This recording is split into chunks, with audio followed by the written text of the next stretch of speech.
Voilà, comme je le disais en début du journal, nous recevons sur ce plateau ce midi le président du Parlement de la CEDEAO, M. Moustapha Cissé Lo. Alors le président, on vous a vu au cours donc, de ces différents reportages parler de l'importance de la rencontre de Ouagadougou, mais en deux mots, qu'est-ce qui va être décidé concrètement dans la capitale burkinabé?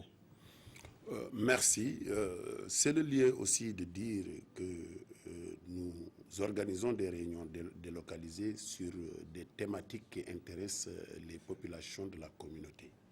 Aujourd'hui, il s'agit d'examiner avec les experts les contours de la mise en œuvre du tarif extérieur commun de la CEDEAO, qui est un outil extrêmement important dans le cadre de la mise en œuvre de la politique économique de la CEDEAO. Vous n'êtes pas censé ignorer qu'on ne peut pas parler d'intégration des peuples sans parler de l'intégration au niveau économique et de la libre circulation des personnes et des biens. Donc, ce tarif extérieur commun va baliser la voie pour la mise en place ou pour le marché commun de la CEDEAO, qui est un marché, je pense, de 300 millions. Aujourd'hui, on ne pourra plus parler de 250 millions d'habitants.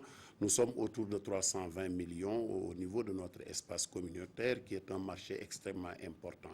Et je l'ai dit dans mon discours, il s'agit d'harmoniser les politiques économiques à travers les tarifs douaniers, les droits d'entrée et les droits de sortie au niveau de notre espace communautaire. Il y a 10 États qui ont commencé à appliquer ce tarif extérieur commun. Donc, il reste 5 États et je pense que nous allons poursuivre cette sensibilisation au niveau des États pour que tous les États puissent appliquer ce tarif extérieur commun.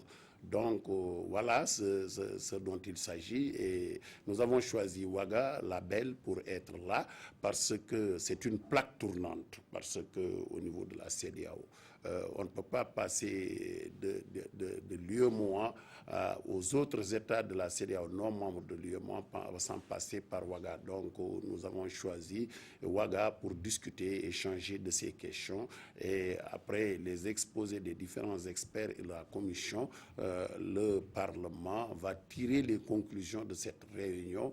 Comme je l'ai dit, et en février, lors de la session extraordinaire, nous allons proposer à la plénière une discussion sur ces questions et tirer un document que nous allons soumettre au chef d'État. Alors, comment faire pour que la taxation des produits importés par le Sénégal, le Nigeria, le Mali ou le Niger, je ne parle pas du Burkina, comment faire pour que cette taxation soit uniforme comme le veut le TEC?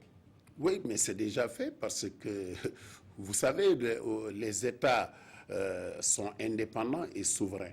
Mais si nous avons mis en place la CEDEAO, c'est pour harmoniser nos politiques économiques. C'est un des piliers de cette intégration. Donc, il y a le tarif extérieur. Est-ce qu'il y a des outils de contrôle que Bien sûr, vous voulez mettre en place ici à Ça Ouagadougou? existe déjà. Il y a des outils de contrôle au niveau de l'UEMOA, au niveau de la CEDEAO. De toute façon, il faut aller au-delà pour contraindre les États à appliquer leurs propres engagements. Les États se sont engagés, ont signé des protocoles, des traités et des conventions en vue d'harmoniser leurs positions pour aller ensemble.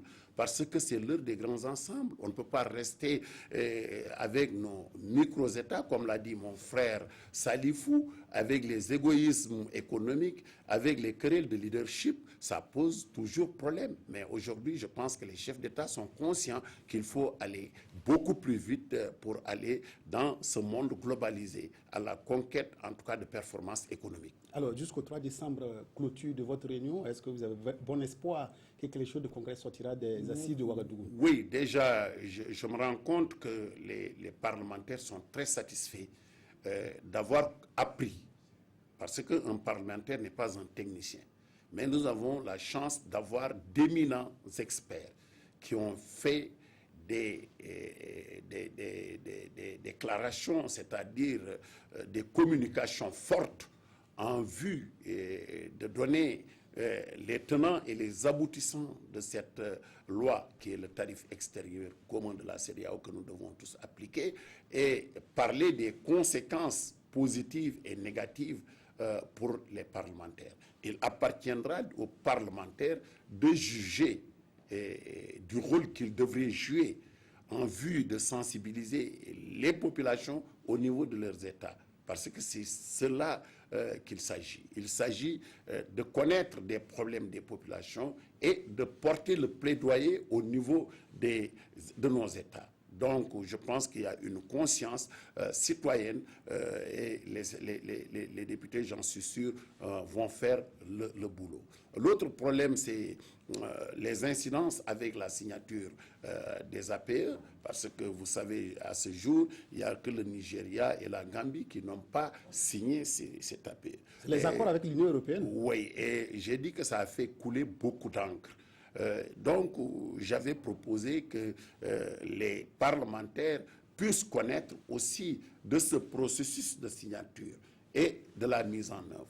Donc, toutes ces questions seront débattues et au regard de ce qui se passe aujourd'hui, je pense que les conclusions seront porteurs d'espoir. C'est ça qu'il faut retenir. Merci beaucoup, M.